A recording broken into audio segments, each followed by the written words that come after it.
Благословене царство Отця і Сина і Святого Духа, нині повсякчас і на віки вічні. Амінь. Царю небесний, утішителю душі істини, що всюди єси все наповняє, скарби діви життя подаваю, прийди вселися нас, і очисти нам від усякої скверни, і спасемо душі наші. ми, Господи, помолімся. Господи, помилуй. До місян послання святого апостола Павла читання. Уважні. Люди, поводьтеся, як діти світла. Плід світла є у всьому, що добре, що справедливе та правдиве. Шукайте пильно того, що подобається Господеві. Не беріть участі в безплідних ділах темряви, а радше їх картайте. Бо що ті люди, потай роблять, соромно і казати. Усе, що ганиться, через світло виявляється, а все, що виявляється, стає світлом. Тому говорить Писання: прокинься, сплячий, і встань з мертвих, а Христос освітить тебе. Тож вважайте пильно, як маєте поводитися, не як немудрі, але як мудрі, використовуючи час, бо дні лукаві. Тому не будьте необачні, але збагніть, що є воля Божа. І не впивайтеся вином, бо в нім є блуд, а сповнюйтеся духом. Проказуйте між собою голос, псалми, гімни та пісні духовні. Співайте і прославляйте серця ваші Господа.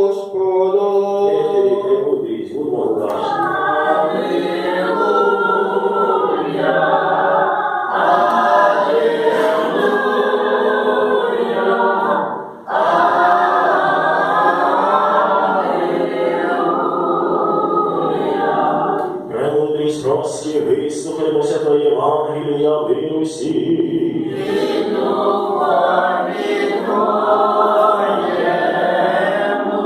Від Матея святого Євангелія читання. Слава Тобі, Господи, слава Тобі. Будьмо уважні, сказав Господь. Глядіть, щоб ви ніким з оцих малих не гордували. Кажу бо вам, що ангели їхні алеї повсякчас бачать обличчя мого Отця Небесного, бо світ чоловічий прийшов спасти, що загинуло. Що ви гадаєте, коли хто має 100 овець, і одна з них забудить, чи він не кине 99 в горах, і не піде шукати тієї, що забудила, і коли пощастить знайти її знову. Істинно кажу вам, що від гравіною більше, ніж 99, що не заблудили, так само і Отця ваша Небесного немає волі, щоб загинуло одне з тих малих. Коли брат твій завиться проти тебе, піди до тори повіч навіч, коли послухає тебе, ти придбав брата твого, коли не послухає тебе, візьми з собою ще одного або двох, щоб вся справа полагоджувалась за словом 2 або 3 свідків. І коли він не схоче слухати їх, скажи церкві, коли не схоче слухати церкві, нехай буде для тебе поле і витар. Істинно кажу вам, все, що ви зв'яжете на землі, буде зв'язане на небі, і все, що ви зв'яжете на землі, буде розв'язане на небі. Істинно кажу вам ще раз, коли двоє з вас згодиться на землі просити, щоб там не було, воно буде дано їм, моїм Отцем Небесним, бо не 2 або 3 зібрані моє ім'я, там я серед них. Слава Тобі, Господи, слава Тобі. Во ім'я Отця і Сина і Святого Духа. Амінь. Слава Ісусу Христу! Ви знаєте, що згадку про Святого Духа ми вже з вами знаходимо з перших слів книги Буття. Перші речення книги Буття вже нам згадує і описує діяння Святого Духа. Тільки люди в той час мали непоборне знання про існування Пресвятої Тройці. І як люди в той час, тобто в Старому Завіті, ту давнину, не знали, що існує Пресвята Тройця, то вони і не могли знати, що це описується про Святого Духа. І там, де ми з вами читаємо щось про Святого Духа, то люди приписували оце діяння просто Богові. Бо люди знали, що є один Бог. Але люди не могли знати, що отой один Бог, що він є трьох Божих особах. І там, де описано про Духа Святого, то люди просто трактували, що це є діяння Бога. От на початку книзі Буття ми читаємо з вами, що на початку сотворив Бог небо і землю.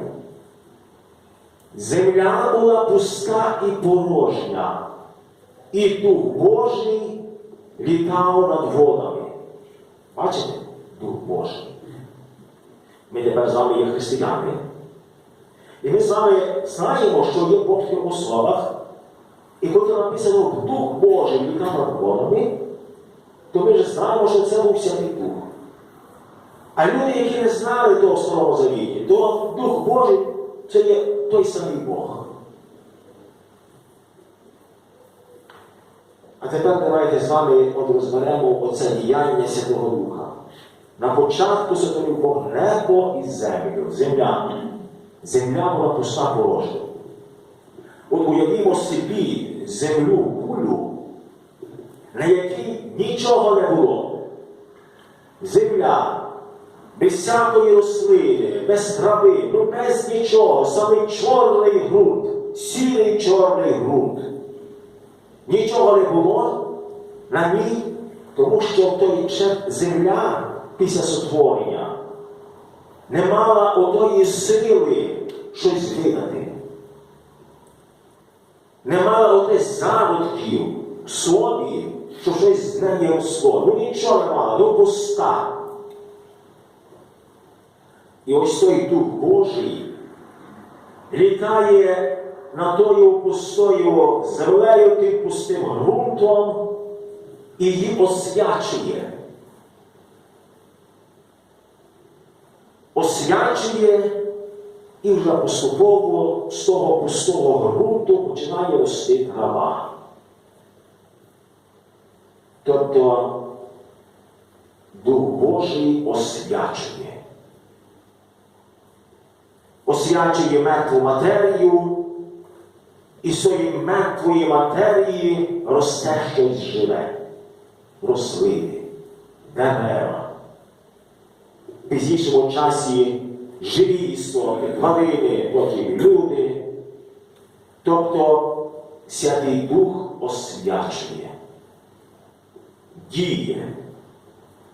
Ми навіть можемо з вами привести такий приклад. Народжується чи зачинається нова особа, людина. Батьки тільки дають тіло. А хто дає душу? Хто освячує отой ембріон? Святий Дух. Святий Дух отой ембріон робить живим, дає душу. Ми з вами тому заборонюється робити аборти. Бо той ембріон, він вже освячений, має душу.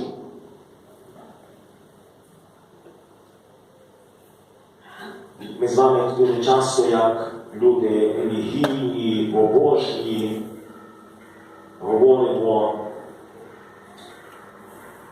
і бажаємо, щоб ми з вами були в Божій ласці. Бажаємо комусь тої Божої ласки. Бажаємо тобі, щоб ти був в Божій ласці, щоб ти був спасенний. А що таке ота Божа ласка? Це є освячення. Нашу душу освячує Святий Дух. І коли ми є освячені у тій Божій ласці, коли ми в такому стані вмираємо, то ми є спасенні. Коли ми з вами оце освячення губимо, грішимо, то ми не є освячені. Ми є без своєї Божої ласки. Ми мусимо тоді покаятися, не вернутися. І коли ми навертаємося, каємося на знову, Святий Дух освячує. І ми знову маємо ту Божу ласку. Ось я вам навів такі коротенькі приклади, і ми вже про них бачимо оце діяння, що він робить, що робить Святий Дух. Ми з вами сьогодні почали з книги буття. Вам ще таке зараз ще розкажу. Там в раю, посередині, одні богослови говорять, що стояло дерево, яке називалося дерево пізнання добра і зла. Так і називалося дерево пізнання добра і зла. З усіх дерев люди мали, перші люди, мали право споживати плоди, але з того дерева пізнання добра і зла не можна було споживати. Тому що Господь Бог сказав, коли з'їсте, то помрете. Але, дорогі мої, інша частина богословів, вчення Святого Письма, говорить, що в раю були два дерева. Одне дерево якраз оце пізнання добра і зла, що з нього не можна було споживати, бо помрете, як споживете. Але говорить, що ще було друге дерево. Дерево життя.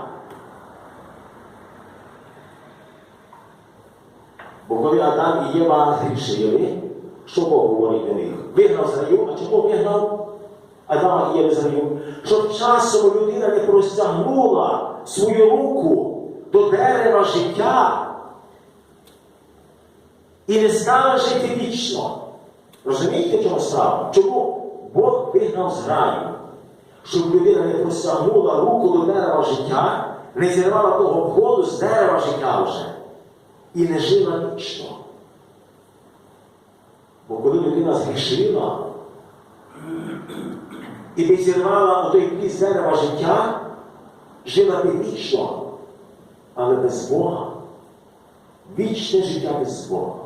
Тому Бог людину вигнав з раю, щоб людина не жила без нього вічно. Але тепер, дорогі мої, зверніть увагу. Не можна було їсти плід цього дерева пізнання добра і зла. Заборона, не можна їсти.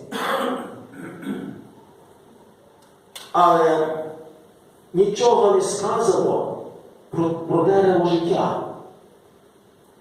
Чи Бог міг би заборонити людині їсти з дерева життя? Що вибрала людина, дорогі мої? Можна зірвати було і жити вічно, коли ж людина була в Божій ласі ще до гріха. Можна зірвати і жити вічно. Що людина вибрала? Не вибрала життя, а вибрала смерть. Замість життя вічного з Богом вибрала людина знання. Знання без Бога. Тому що диявол обманув, сказав, що будете як боги, що знають добро і зло. І людина захотіла бути Богом.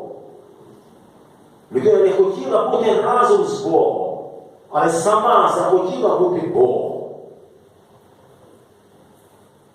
А коли б людина зірвала ще до гріха отой плід з того дерева життя, жила не вічно. чому би жила вічно? Святий Дух би її освячував. Святий Дух був би освячував, і людина би вічно жила. От діяння було би Святого Духа. Але ні, людина вибрала смерть, хотіла бути Богом. Бо Бог все знає, і людина хотіла бути Богом. Все знає хотіла. І маємо упадок людства, правда?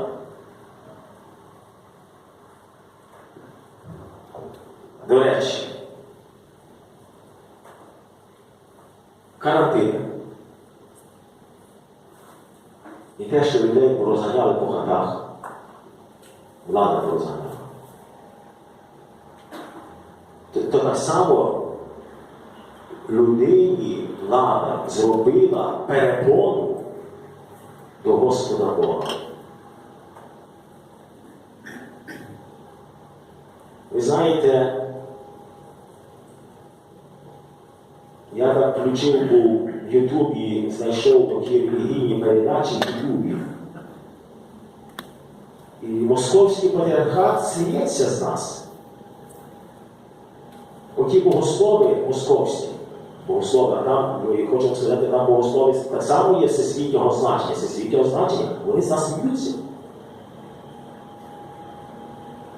Вони сміються з нас і говорять, що за нова богослов'я стала, що за нова теологія, де таке написано є, що таке можна робити. Де написано, що важна служба Божа онлайн. Де таке написано? Вони сміються з нас. Який страх має великі очі, що людина Бога переконує. Ви знаєте, як можна все онлайн робити? Я би дав би пропозицію. Я би дав би таку пропозицію. Давайте всі зареєструємося на скайпі. Я буду вдома сидіти, і ви будете по скайпі сповідатися. Смішно? Смішно. З нас сміяться. Бо так коронавірус застрашив людей, що духовенство зробило нову теологію. Що такого не було. Нова теологія стала. Паски освячувати по інтернеті. Та ти, хлопець, хоч 100 разів рукою махай по тому столі свою паскою, і з нею нічого не буде.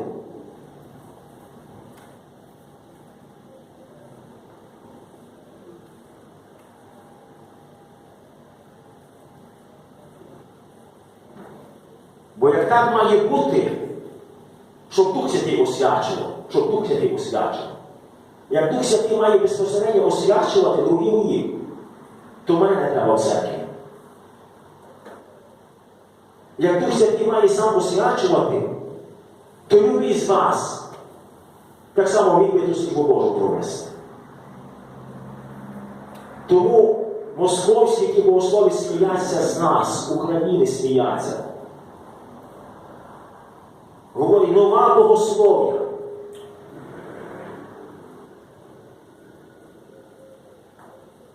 Я для чого то говорю, що ми з вами розуміли? Що то, що було, це неправда. Має вертатися назад. До карантину. Знаєте, як вважали? Служба Божа по інтернеті. От запитується у мене, наприклад, чи хтось до мене підійде і буде, отче, чи можна по інтернеті слухати службу Божу? Я скажу, можна. Але та служба Божа, вона не має реального характеру. Служба Божа має тоді добрий характер, коли людина стоїть фізично, фізична присутність має бути. Або в інтернеті віртуальна присутність. Що фізична, а що віртуальна, це невелика різниця. І людей порозганяли, і тепер людей назад до церкви не вернуть. Легко розігнати, але вернути назад. А чому вернути назад? Ви знаєте, людина побожна прийде назад. Ота, що, знаєте, побагато, я знаю навіть з вас, навіть, що ви сиділи по хатах, але ви скучали за церквою, ви чекали, що вже хочете до церкви йти, але не знали, де та правда є. Правди не знали, бо брехали по телевізорі. Але людина, яка ніяк не ходила, але приходила, знаєте, принаймні там 2-3 рази в році приходила, знаєте, на Пасху, на Різдво і на праздник ще прийшла. То вона тепер скаже, ну як так? Тоді можна, а тепер вже, тоді можна, а тепер не можна. І як доказати? А ви знаєте, ніяк не доказати вже. Бо церква має тримати одну лінію, а не і ваших, наших. Тому не може в церкві бути наших і ваших. Коли є наших і ваших, тоді люди не ходять до церкви. Так? Тобто так, щоб ви орієнтувалися. То, що мали в церкві, то тепер того вже не буде. І треба подякувати нашим владикам треба подякувати в Києві, що порозганяли людей. Слава Ісусу Христу!